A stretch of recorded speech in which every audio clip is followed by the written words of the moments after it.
Yeah. Hey. All right. Hey.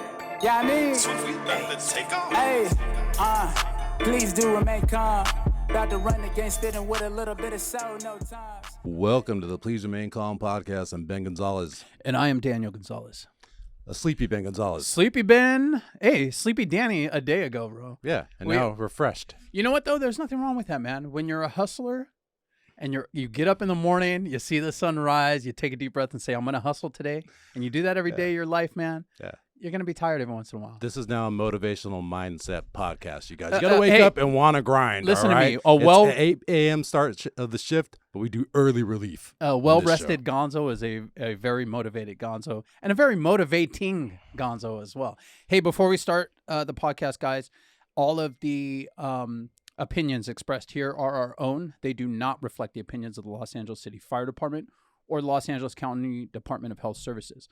Also, since you guys are listening, you push the button to play the podcast. We appreciate you so much.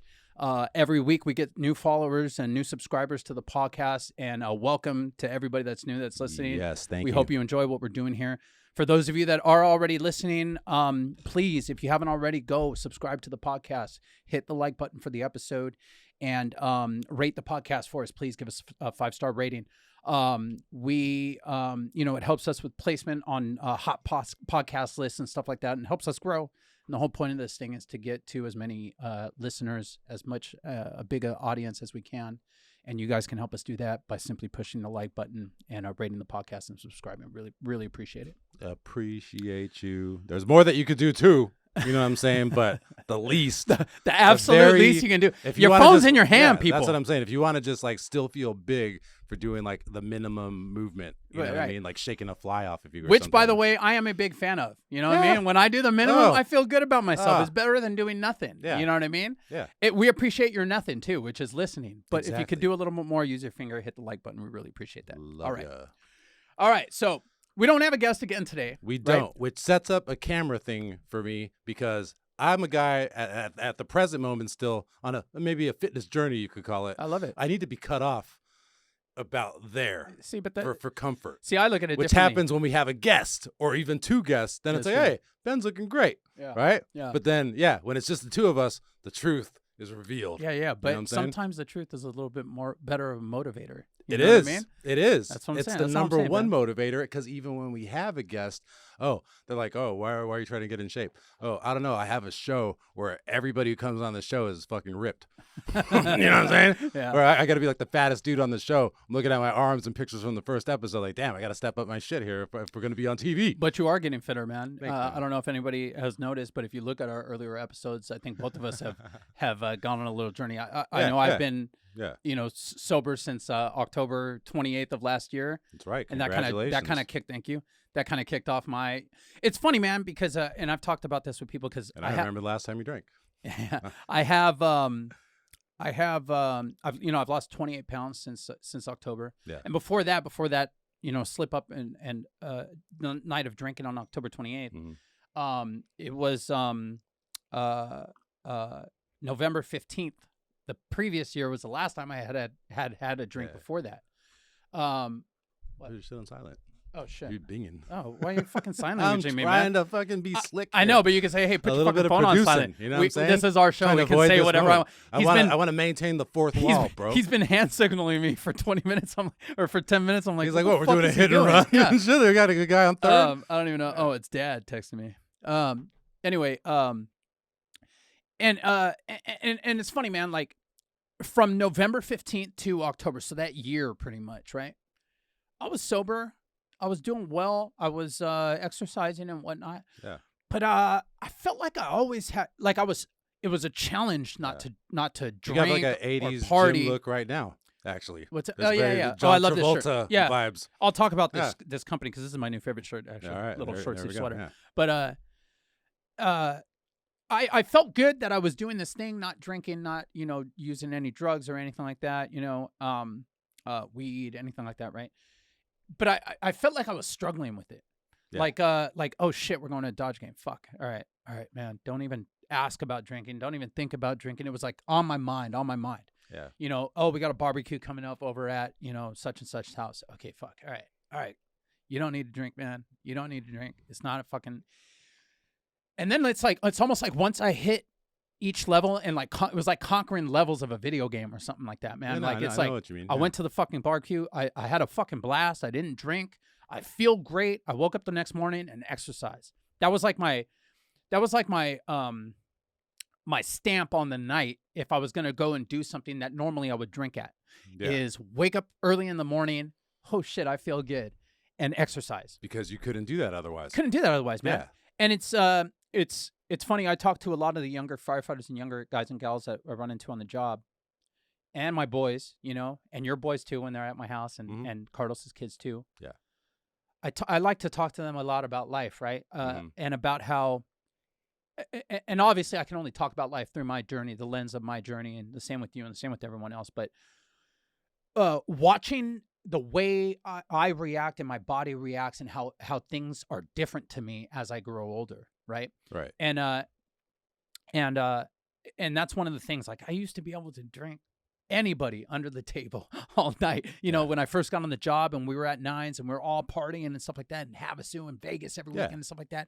And I used to pride myself on that. Fuck, I could drink anyone on the table, party all night, and then still wake up in the morning and go to work, or wake up in the morning and have a workout or whatever and feel great. That Right. shit does not fucking last, dude. Hell no. That does not last. And you don't want it to last, dude. Well, Yeah. I think the natural progression of things for people, typically, if you don't cut it off, is you still think you can party like that, but your body doesn't want to. Your body Yes. starts breaking down and wearing down, but your sense of, oh, I'm going to the barbecue, so I need to drink. I'm going to the Dodger game, so I need to drink. I'm Yeah. going to, you know, on vacation, so I need to drink. Right. That never goes away unless you actively work against it. Oh, yeah. And one of the greatest examples of that to me, man, and I talked about this guy a couple episodes back, as an AO that I had at Nines named Scott Suter. Mhm. Okay. And you guys may remember a couple weeks ago I talked about Scott. He was hit by a car riding his bike almost a year ago out by his house in Hesperia, and you know, had a traumatic brain injury and is still recovering from that. But he's home and he's getting better as days go on. But when I first met Scott, I'll be honest with you, man. My first interaction with Scott Suter, he was a fucking asshole to me. Yeah. I'm sure he was great to the guys there that I worked with him. But when I first met him, my first interaction with him was a nice fucking hat. I forget what hat I had, some hat on that had something goofy on it. Nice fucking hat. Okay. Thanks. And he goes, you see all these guys moving cars out here? Fucking help them. Like, fucking nice to meet you too, asshole. Right? That's what I'm thinking to myself. Yeah. Yeah. Little did I know that Scott was a drinker, right? He drank quite a bit when I first met him. And I didn't know him like that to the point to even get to know him to that point. I just thought, this guy's a fucking asshole. You know, it's my new AO too, and I got to like work with him and There's a prove lot of guys myself like that. Now, mind you, the fire department back then was kind of like that. You'd come into a new place and you really had to prove yourself, right? Yeah. And guys were dicks to you, especially if you're a rookie or you just got off probation or something like that, right? Everybody's a fucking dick to you until you prove yourself. You go to a fire with them or you have some good conversation. They open up a little bit, but there's a feeling out period where you got to kind of show that you're a worker, show that you know what you're doing, and then everyone kind of blossoms and opens up to you. Right. So I just ate it with Scott for, I don't know, a couple weeks. Well, little did I know that right in that period of time where I showed up to Nines was the transition when he decided he was going to stop drinking. Oh, okay. And let me tell you something, dude. Night and day, this guy. I mean, I in all honesty, man, there are people across the fire department that have a ton of knowledge that just don't know how to share it and aren't teachers and don't know how to teach. Scott was the opposite of that. He was fucking funny. He knew what he was talking about. He knew all the little tricks and things to do on this one thing. Like, here's how you do it properly. Here's a trick if you run into this. Here's a trick if you run into that. Right. Here's a lookout. If you see this happening, don't do this. Go around here and do this. You know, shit like that. Invaluable stuff. Yeah. Invaluable. Yeah. But on top of invaluable information, he was just a cool dude, man, who was funny, who joked around with us, who treated, and you know, I talked about Mike James saying he felt like that's when he became a man. I felt that way too. And part of it was just because, like, a lot of it had to do with Scott and the other older guys that were there at the station. But it was my first experience dealing with somebody who definitely was a different generation than me, but who treated me like a man. Didn't know me as a kid. Yeah. Didn't didn't treat me like a rookie, didn't treat me like a dumb shit, treated me like a man who's smart enough to do this fucking job. Here, dude, I'm going to show you what I know about this. You know what I mean? Right. And the difference between when I decided, you know what? I'm done. This fucking drinking thing, this drinking drugs thing, it doesn't benefit my life at all anymore, right? Yeah. This is a conversation I'm having No, with myself, I remember having that too. Doesn't benefit me at all anymore. Even when I'm doing it, I'm just thinking, what the fuck am I doing? What the fuck am I doing? I don't even like this. At least you had that moment though, because yeah, like you're saying, most people just get caught up in this is what I do. Yes. This is my lifestyle, and you associate it with other parts of your life. And I'll get into a thing about that right after you're done. It's your identity. At a certain point, it becomes your identity. You're that guy who you're comes literally and like fucking going parties. to work for it. Yeah, man. Yeah. So when I went through that period of of looking at myself and determining the type of person that I wanted to be for my children and my family, Scott Suiter came into my thoughts a lot in that, because I said, fuck, man, look at this guy who was a man's man, set in his career, and he made a decision for his family that he was going to stop doing this thing and make this change.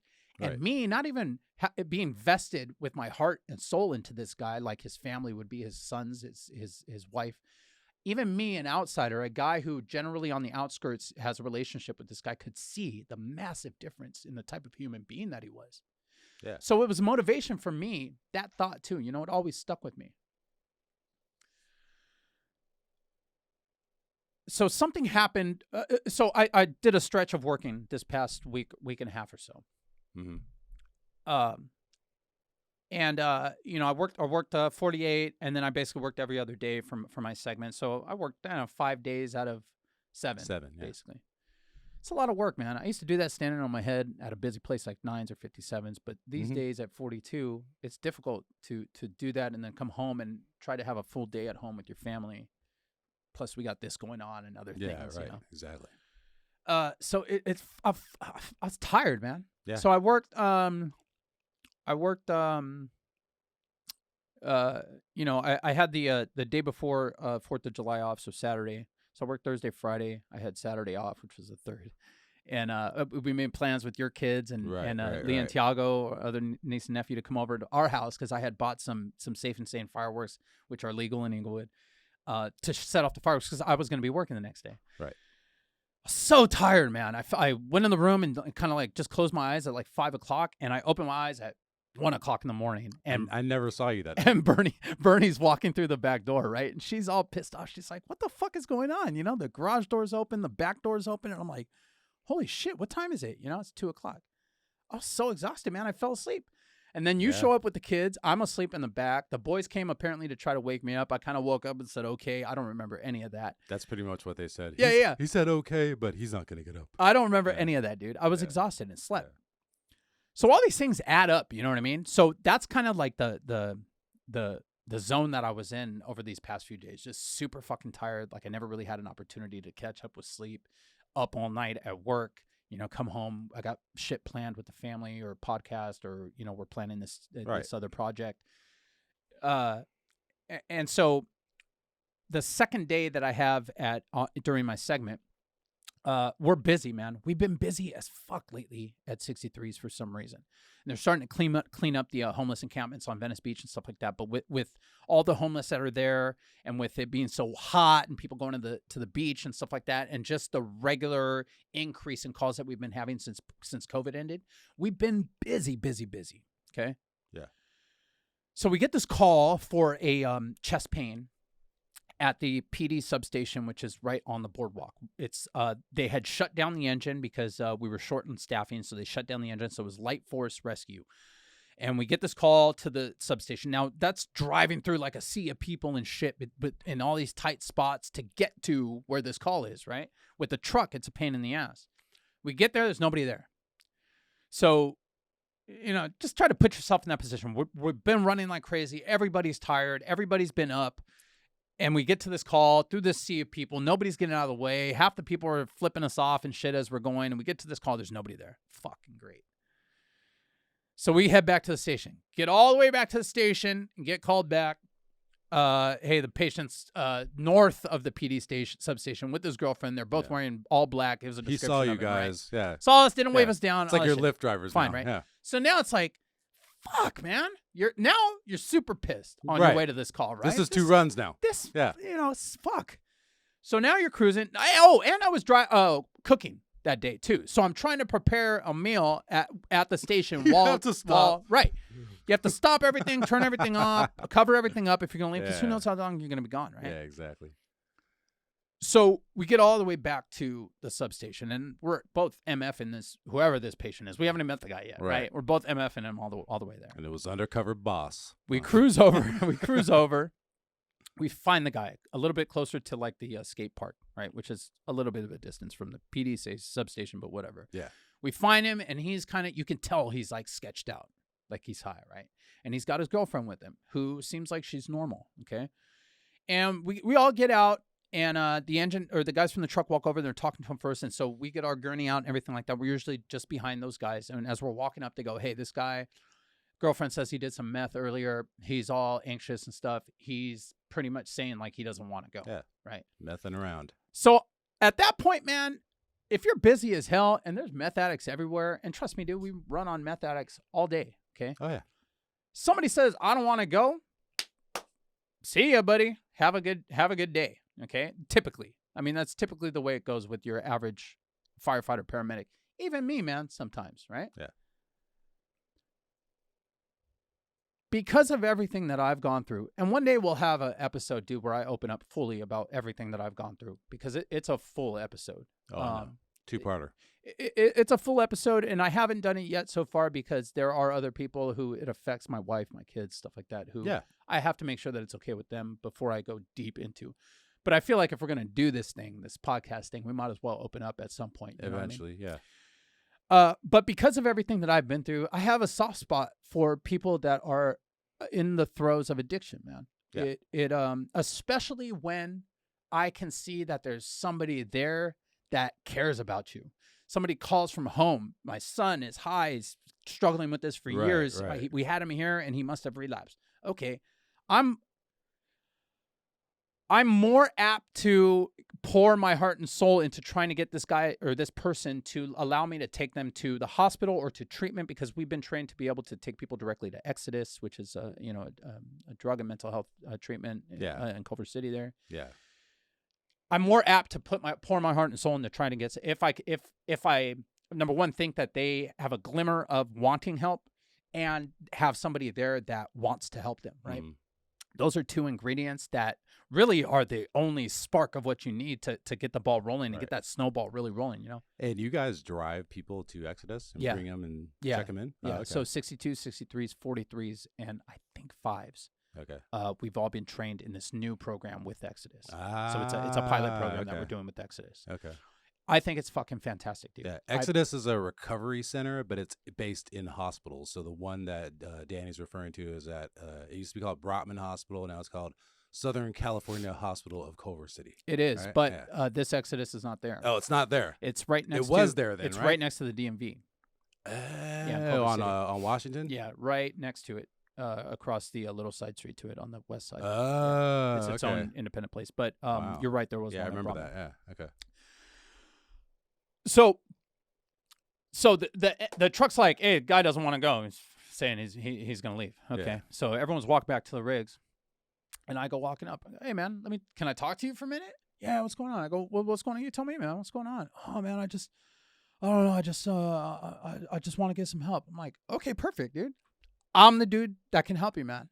Oh well, I just want to go to the hospital. I go, okay, well, that's what I do, man. I take people to the hospital. Well, I really want a paramedic, and I could tell this guy's floating around, right? Oh yeah. He's kind of all over the place, looking all over the place. His eyes are scanning back and forth. I mean, all the signs that he's high. Mm-hmm. So I use my experience to talk to people like that. Okay, I understand that 6 guys in uniform standing around, everybody talking. It's like you might as well have 100 people around you saying different shit, and it's like 100 voices around your head trying to talk to you at once, and you're trying to. You already have voices. You're trying to, and that's true, man. Who knows? This guy might have. Yeah. He might be up for 5-6 days and have audible hallucinations, visual hallucinations. Okay, So the first thing I do is ask the guys, just, hey, man, just give us a little bit of room. Let me talk to him. And I walk, just kind of mosey over and walk with him. Yeah. If he moves over one way, I just kind of mosey and follow him. And I periodically tell him, hey, man, it's cool. I'm cool. You met the coolest paramedic you're ever going to meet, bro. Okay? I get it, man. I'm not here to get you in trouble. And that's another thing I always tell people. I'm not a cop, man.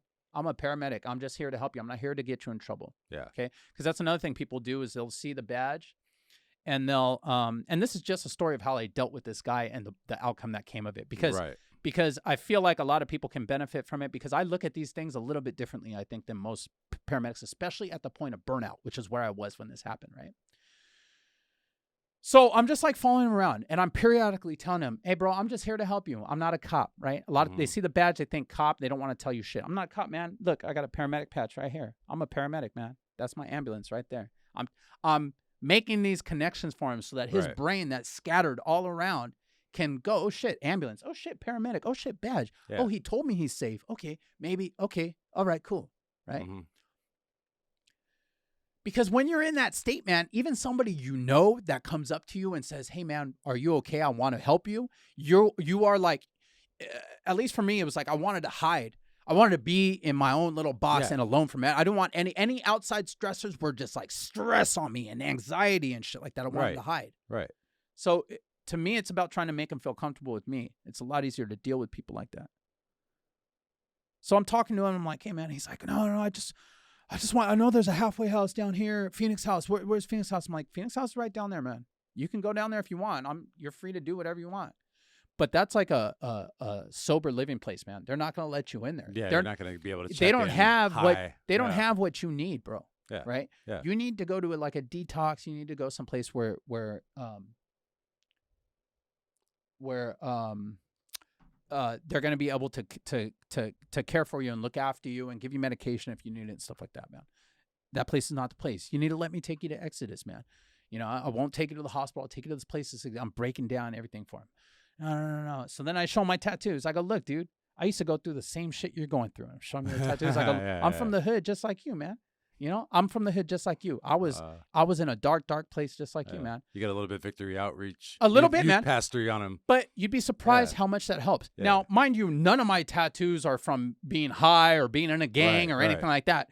But I'm trying to relate to my patient, man. Yeah. And it's actually a funny thing that we have a tattoo policy, man, because I've used these tattoos to create rapport with patients in South Central, in different parts of the city, even here in Venice with this guy. Right. I've used it more to build rapport with patients and had positive results from showing people my tattoos. I've never had anyone say anything negative about my tattoos, but we have this tattoo policy where we have to have everything covered up. That's funny. Yeah. The department has never had a complaint about anybody's tattoos, but yet here we have this policy. You're like the prison break guy, except your tattoos get other people free. There you go, dude. Yeah. There you go. There you go. So ultimately, I'm just trying to relate to this guy, right? I'm like, dude, look at me. I'm tatted up, man. I got tats on my neck and shit. You know, I used to be just where you are, man. He's like, you're a poser, bro. But I accepted help. Yeah. You know, I accepted help and I got better, dude. And then she, you know, as we're doing this whole thing, I'm talking to her, you know, hey, you got a girl here that's, you know, cares about you, man. A lot of people don't have that, dude. Yeah. You know, and then she says she's pregnant. I'm like, look at this, dude. You got a baby on the way, man. You know, this baby's going to rely on you for everything, dude. Do you want to be here? And I could see his fucking wheels turning. And the guys are standing there watching. Cap kind of starts walking up. I go, hey, hold on a second, you know, because that's all I need is a Cap. Come on, come on, we got to get going. And then you pique his anxiety, you know. Hold on, Cap, you know, come on, dude, you know, do it for your girl, but most of all, I know you want to do it. I know you want to get better. You know what I mean? Pumping, I can see it. But all the guys are behind you like, this motherfucker, it's dinner time. This is fucking the highway to heaven. Exactly, dude. Trying to help people. And I get it because I've been there too, man. Yes. And sometimes some of these guys, you come up and you try to do this shit with them. Or you take them and you run on them tomorrow. And they go, fuck you. And they take off down the street. It's like, okay, you can't do it. You can't help them all. And they're not all receptive to it. Right. But some of them are like this guy. Yeah. You know what I mean? Some of them, and a thing that I think about when situations like this happen and I have somebody that I feel like is being receptive, I try to remember, man, that everybody we meet in life, okay, like I have maybe 2 friends from high school that I've known since we were kids all the way up through elementary school, middle school, high school. They're still my friends. Jose, Carlos Castillo. There's a handful. Okay? Yeah. Even Ferrer, I would say I'd known since high school coming all the way up. It's very rare we have friends that stay with us through all the phases of our lives. Okay. So I try to keep in mind that I see people and know people in snapshots of their life. Just like people know me. People know me in snapshots. They know snapshots of me. Yeah. They know Danny from this period of time to this period of time when we worked together at this place. They know Danny from this period of time from this period of time when we were on this TV show together at this place. All right? moments.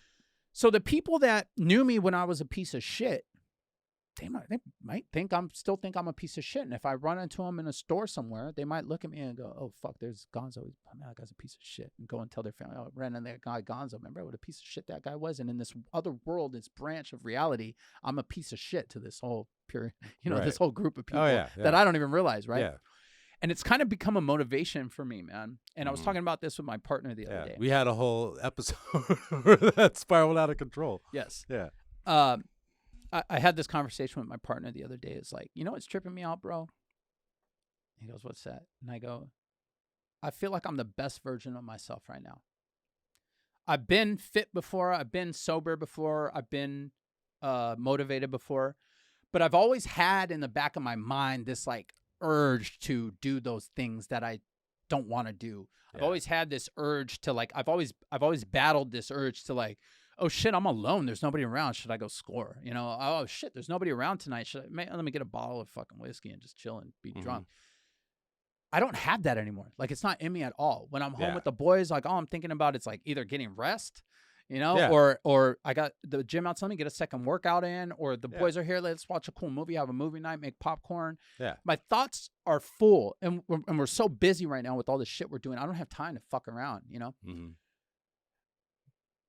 And so I told my partner, I go, what's crazy is that you this is the best version. Me personally, and looking in hindsight, I'm constantly reflecting, right? It's the best version of myself ever.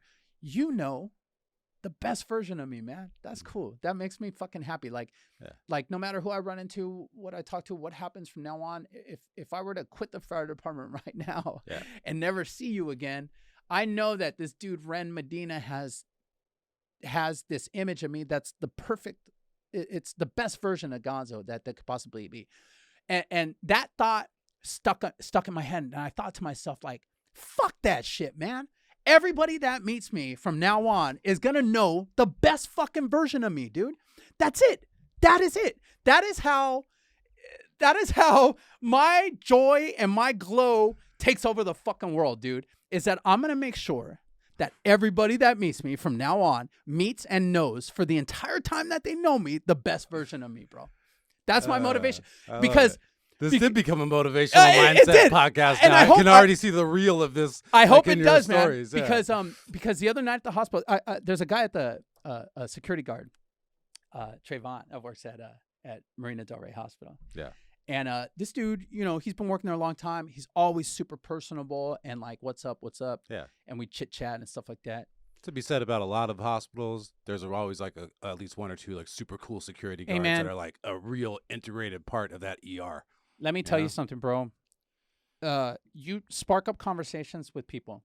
You'd be surprised how many amazing people you just fucking talk to. Yeah. The janitors at the hospitals, the ER techs, the little girls that run around cleaning shit, The other thing too is sometimes those security guards, they wind up on the job later. Yeah. You run into them at work, you're like, hey, you made it, bro. Oh yeah. Or the ER tech becomes the fucking charge nurse, what I mean? Dude. Who becomes the fucking doctor or something like that. So you never know. Plus, it's just interesting people, man. I spark up conversations all the time. Let me get back to what I was originally talking to. Yeah. So anyway, we talked to this guy, and I build a rapport with him, man, through all my means of being able to build a rapport. And I talk him into letting us take him to Exodus. Girlfriend says, "Can I come?" Sure, man. Come on, let's go. Get in the rig. Hey, man, I don't want anyone to take my blood pressure. I don't want anyone to take my blood pressure. I'm like, hey, man, I need to take your blood pressure.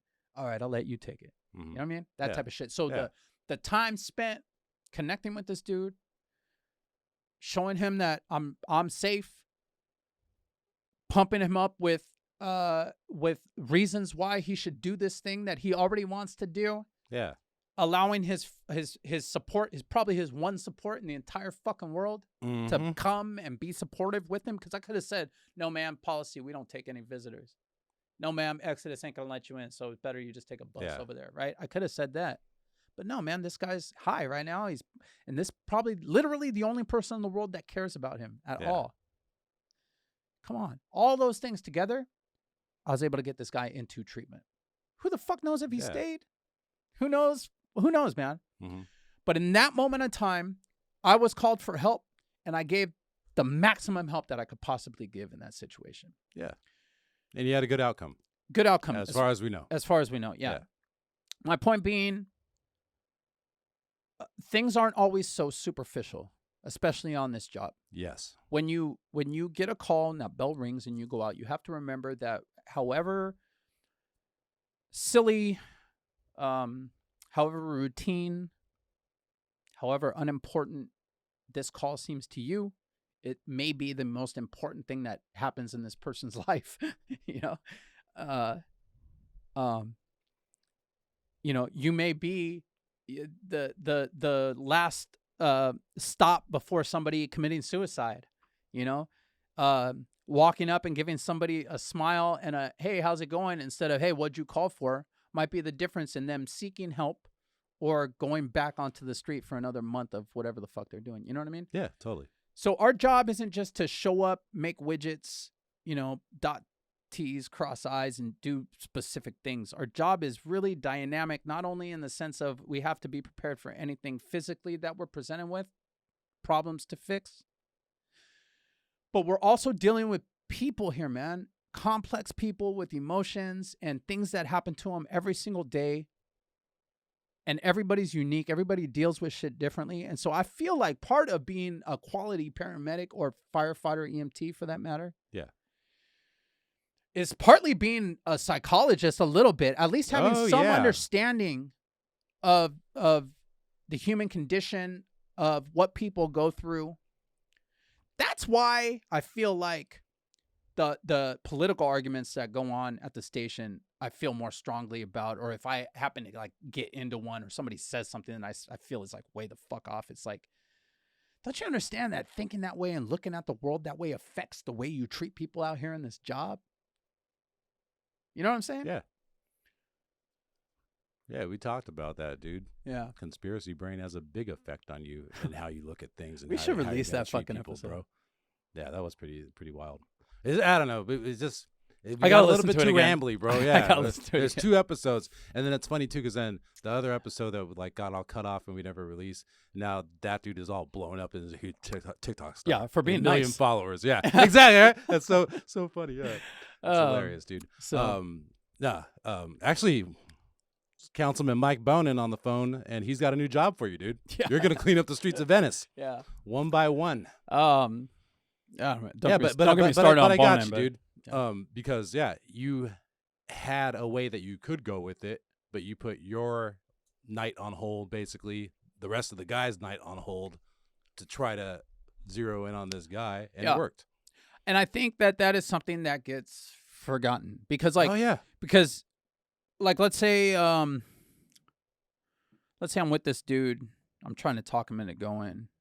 I don't know what his blood pressure is. I don't know if he's going to be combative. I don't know what the fuck is going to come of this. So I don't want to cut these guys loose just yet. I'm kind of in the transition period with them. Right.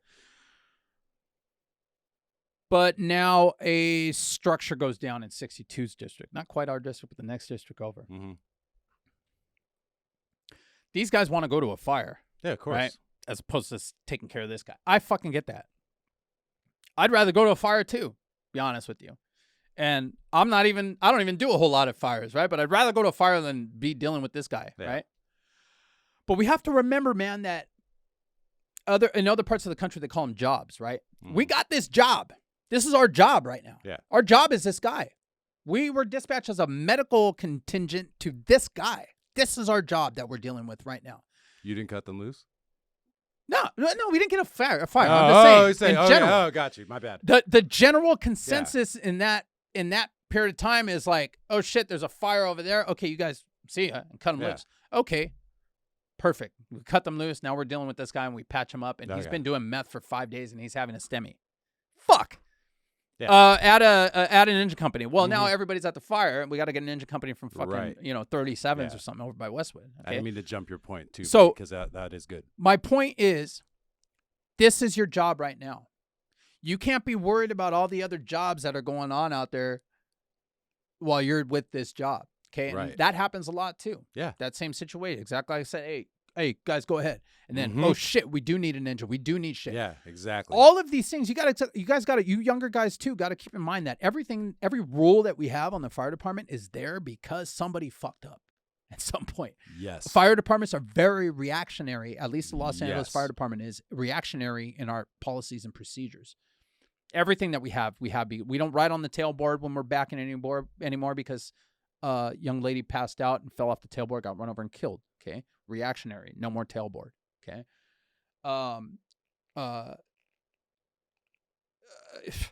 The list.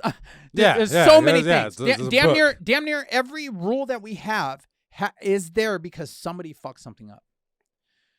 So when and the same can be said for shit that you're dispatched to for medical shit, right? No, this guy is having chest pain. Okay, for chest pain, you need this rescue and you need an engine company.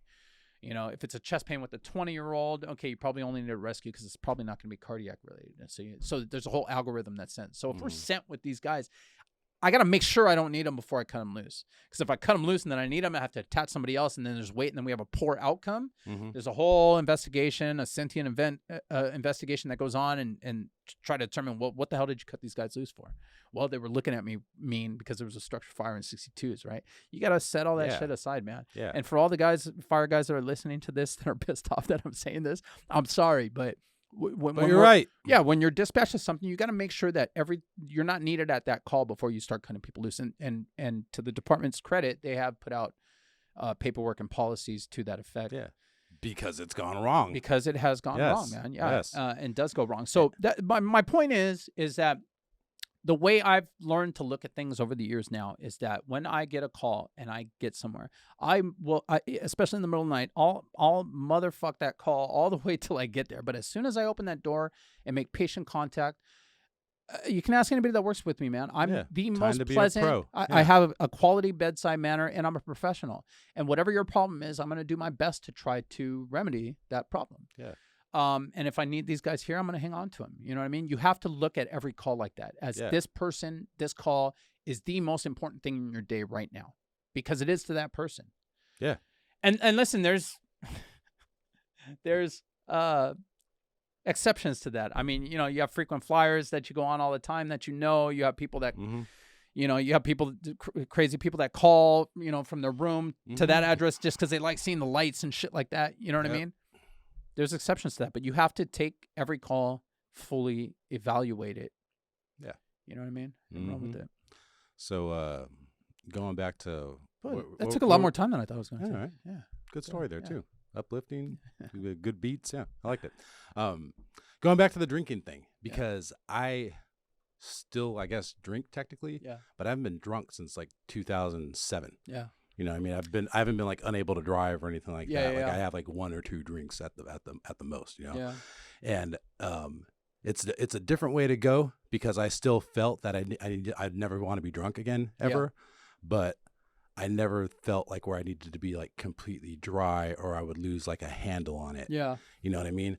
And the thing too is being a comedian, you're like literally like paid in drinks partially like all the time. You know what I mean? So everything. So it's a big thing to always say. And that being said, there's a bunch of sober comedians. And they're awesome, and it's whatever works for you. Right. You know what I'm saying? Right. I'm not judging anybody's path. It's just for me. I never felt like the need to do that. But I remember, like what woke me up to it. I would go to Raider games sometimes up in Oakland, and me and my kid's mom. We had friends up there that had season tickets. And they tailgate, and that shit's serious in Oakland. Man. You know what I mean? Like they love the Raiders, and they're working to pay for these tickets and pay for the tailgate. Like that's their thing. That's their church. Basically, everybody comes together, and it's wild, man. Yeah. The gates open at like 6. They're there, and I had never like done tailgating like that before. Like before, SC's kind of like that too. Like, we don't have NFL here, right? Yeah. So we would go to UCLA games, and like you barbecue during the day. Yeah. You know what I'm saying? That ain't real And then the tailgating. game's at 5, you know? Yeah. So it's like, to go to Oakland, you're there at 9 a.m. eating like tri-tip and, you know, full on like carnitas and drinking a bunch of beer and doing shots at 9 a.m. Yeah. You know what I mean? Yeah. So the game's at 1. By the time the game starts, you are completely shit-faced, dude, walking into the store. Stuffed with You don't meat, even remember you're what all happened. sweaty. And Yeah, you you got also the paid meat 100. sweats. Yeah. Yeah. And you paid 100 for these tickets. You know, I remember like after the first game, like a guy got shot right next to me. Like, I barely noticed, bro. You know what I mean? So it's like this whole experience, and I'm just like super wasted during it. And I remember we had a game, I think it was a preseason game we went to, but it was our anniversary too, right? Yeah. And so I made reservations at like the Ritz in San Francisco, and it was like this chef that won Top Chef. Like he beat Matsumoto or whatever, right? Like he was badass, right? So I was like stoked for this, but I went to the game before it. Yeah. Right? So I'm in this fucking, 5-star dinner. Blitzed, bro. Yeah. Like I barely remember it. I'm like, oh, this is sea salt and purple watermelons. Yeah. Cool. Yeah. Right? And like I just blew all this money and didn't really have a memory of it. And on top of that, I had like pictures of me posing, people posing with me when I'm drunk. Yeah. No memory of that. Yeah. And so that was it. It was like, this is retarded. Yeah. Yeah. And, and that light goes off because you don't think about it ahead of time, because you just drinking is just drinking, especially when you're in your 20s. And so this was like I was 29 when this happened. And after that, it was like, yeah, I'm just not gonna do that again. Yeah, man. I don't need that anymore. Yeah, you know? It reached a point where it's just like not fun. It was actually not fun for a while for me. Yeah. But it's just like you said, you're so young and you start these adult experiences when you're so young. Yeah. That it becomes the rule. I mean, it becomes you just think that's life. It's the normal thing to do. Yeah. And then, you know, and it's funny because it's hard to tell people, like even that guy that I met,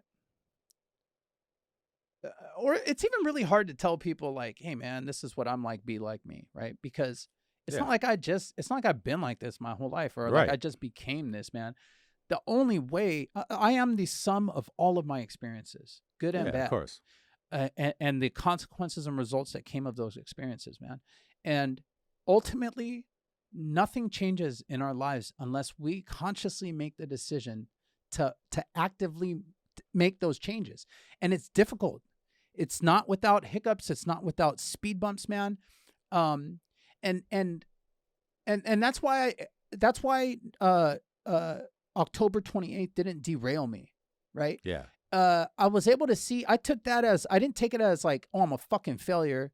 I didn't do this thing. I took it as, fuck, man, I went a whole year and I hit this little speed bump and I didn't even want to do this. And while I was doing it, I was beating myself down about it. And now that it's done, I feel like shit about it. There was nothing. While it was happening, I was stressed out, like fucking looking over my shoulder, checking my phone and shit, right? Yeah. And so it just made it more concrete, the feeling that, fuck, I don't want to feel like that anymore. Yeah.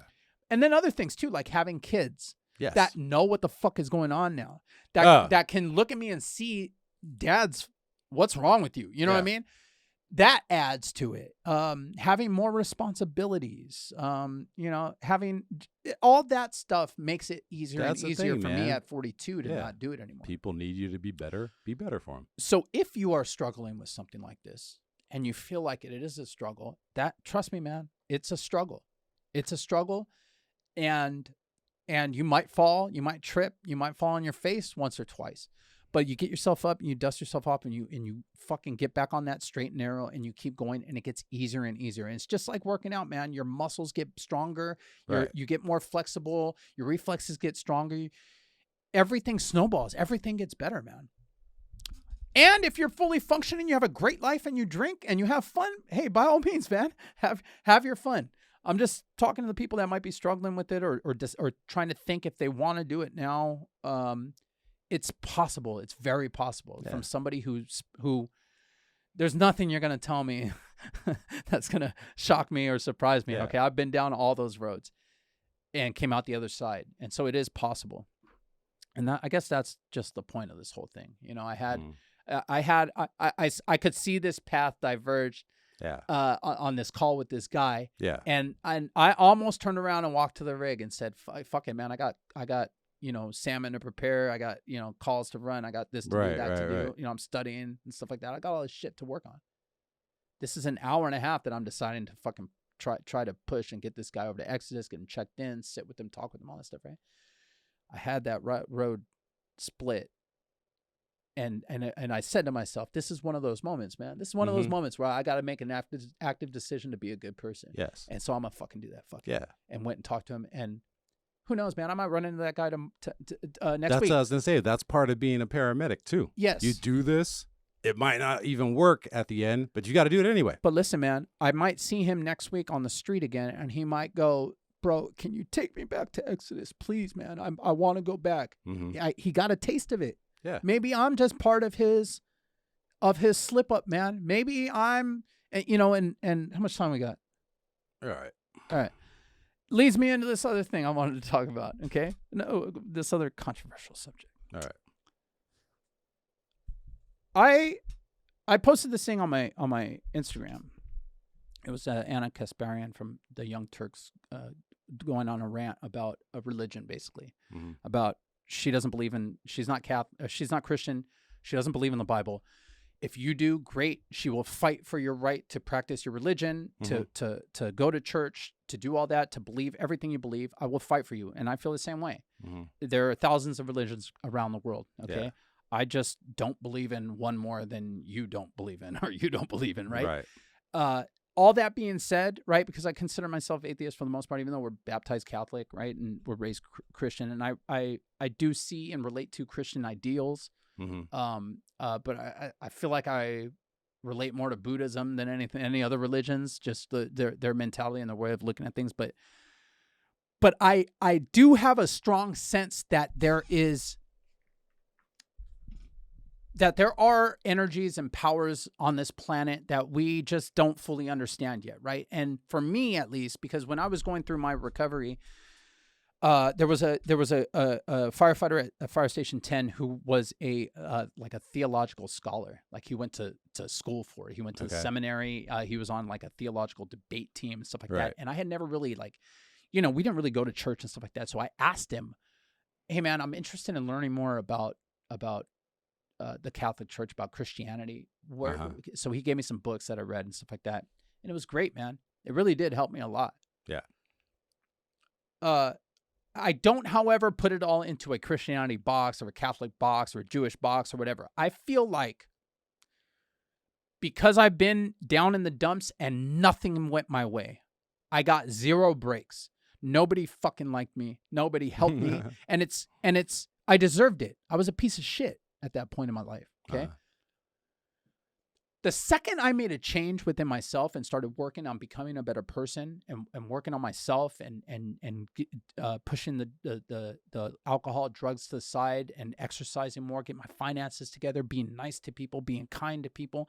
As soon as I started doing all that, man, I'm not exaggerating, dude. It's like a fucking light switch went off. Everything started going my way. All the brakes went my way, dude. The wind was at my back. If I wanted to go out and exercise, I got a burst of energy. Fuck yeah. All right, let's go. But then also on top of that, when that happens, when things aren't going your way, they still go your way. Yes. You know what I mean? Yes.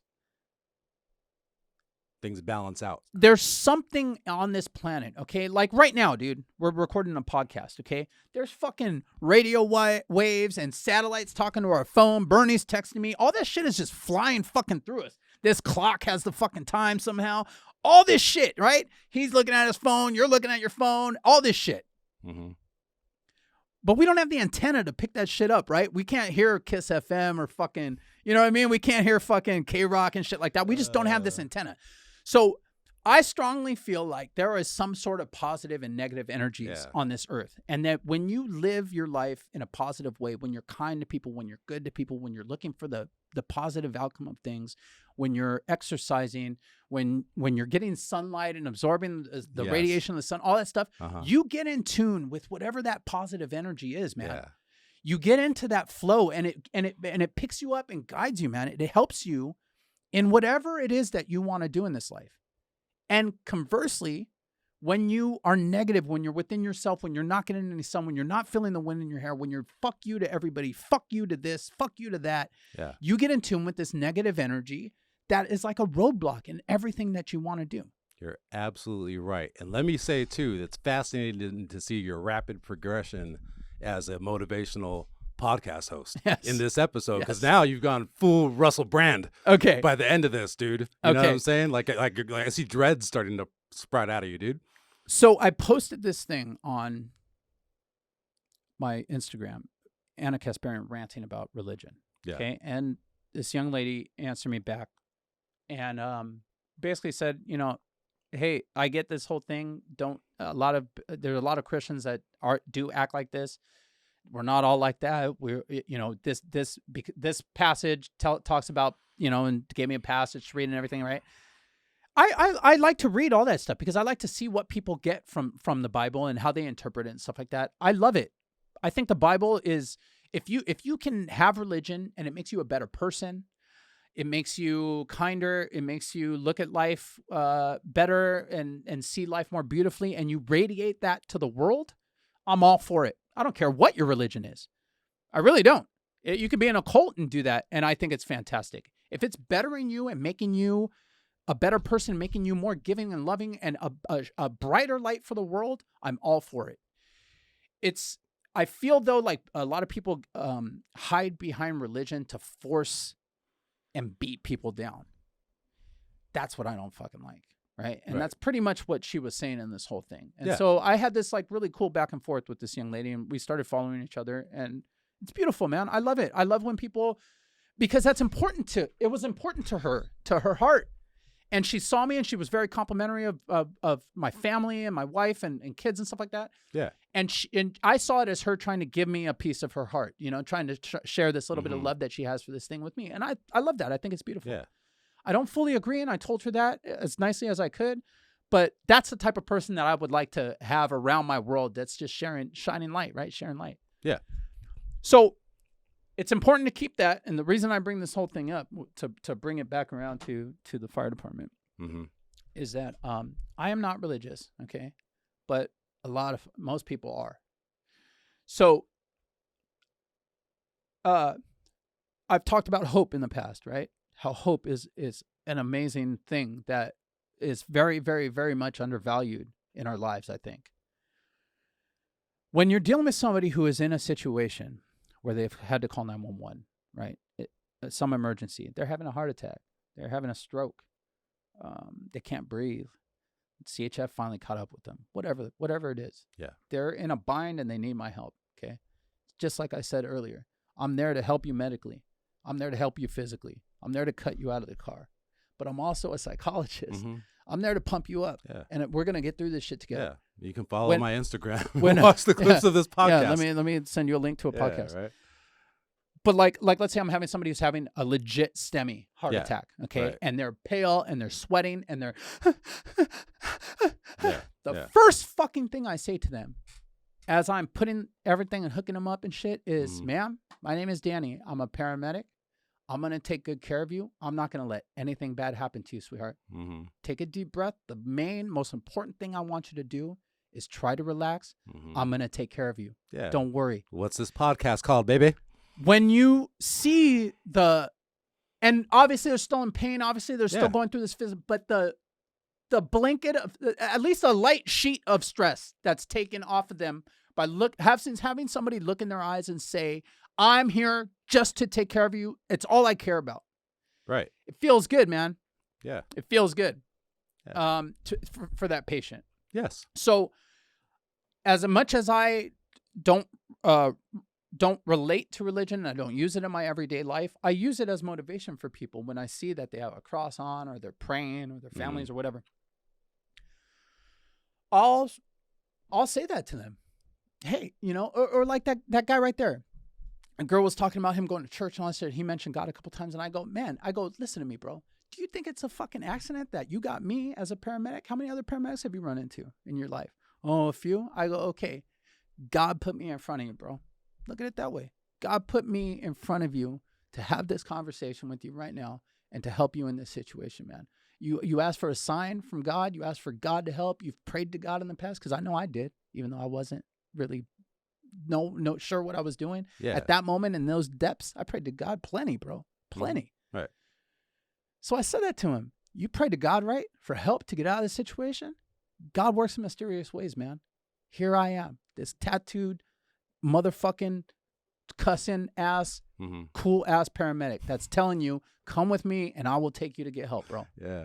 But you laugh, but because you call yourself a cool ass paramedic. But that's what I'm saying, though, I know, man. dude. You know what I mean? Like you laugh, but I'm trying to get this guy to look at me not as a guy, as a authority figure with the badge, but like, and it worked. And it works, man. It works.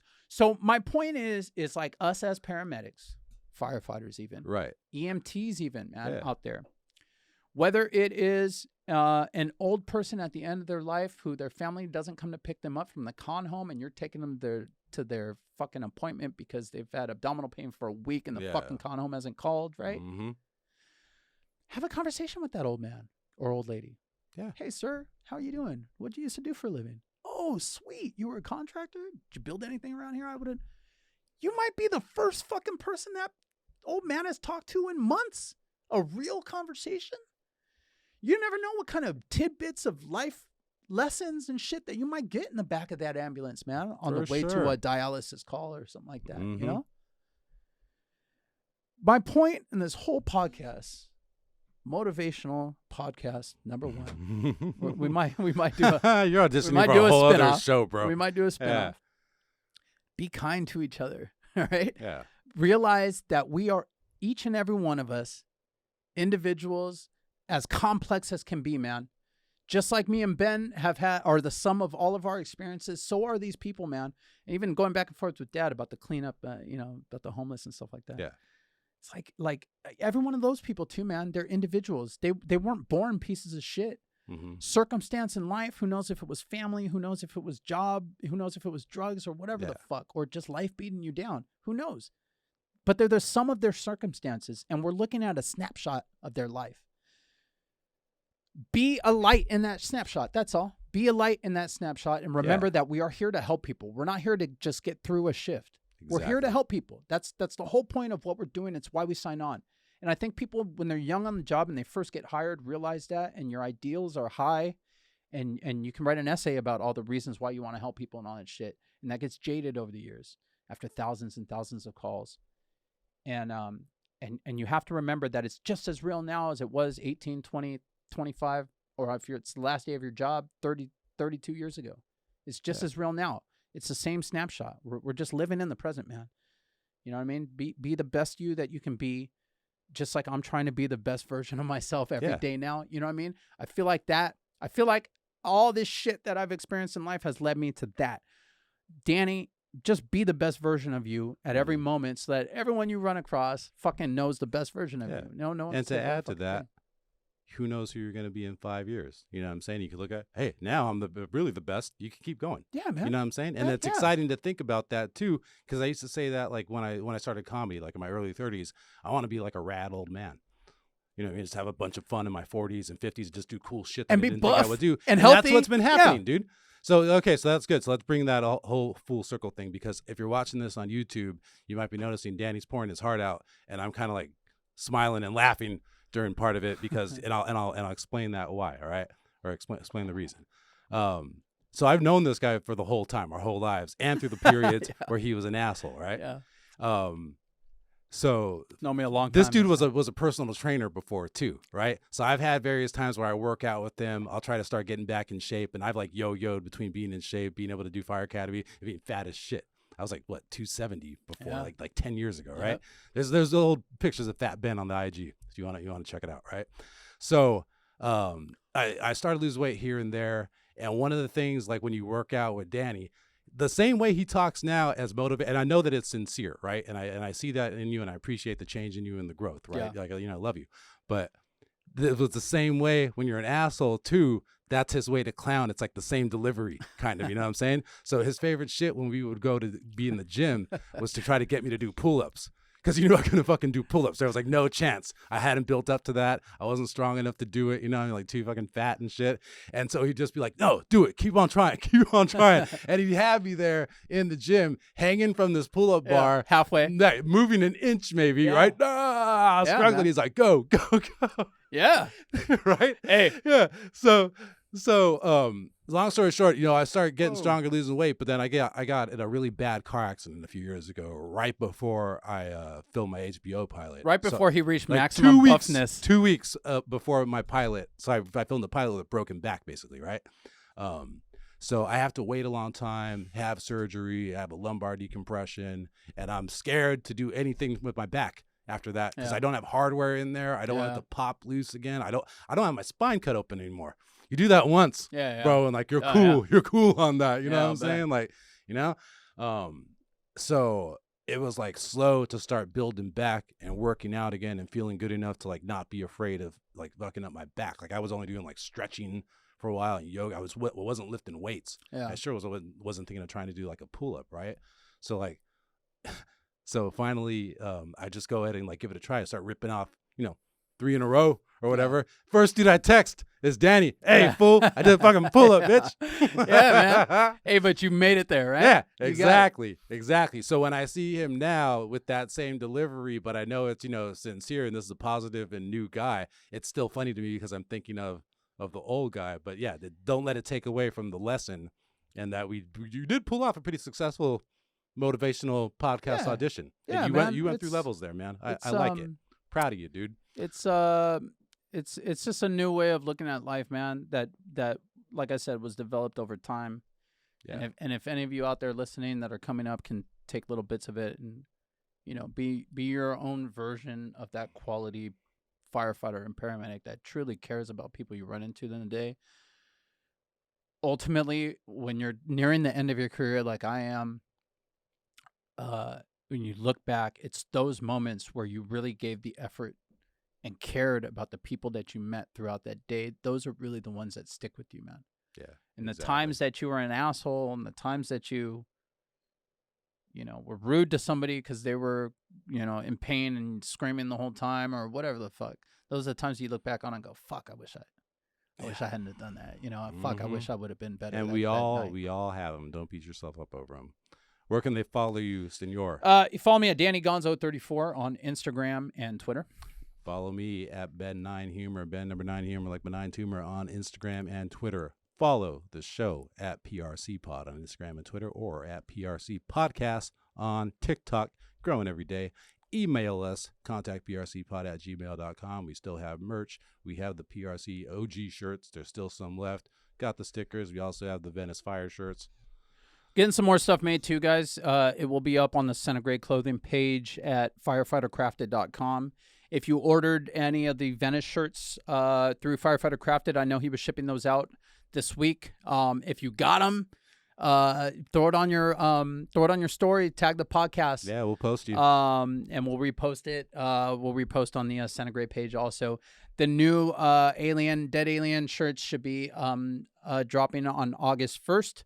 I'm making those as we speak. Well, not as we speak, but at the house as we're going along here. So follow firefightercrafted.com on Instagram and visit that site if you guys want to get a T-shirt personally made by me.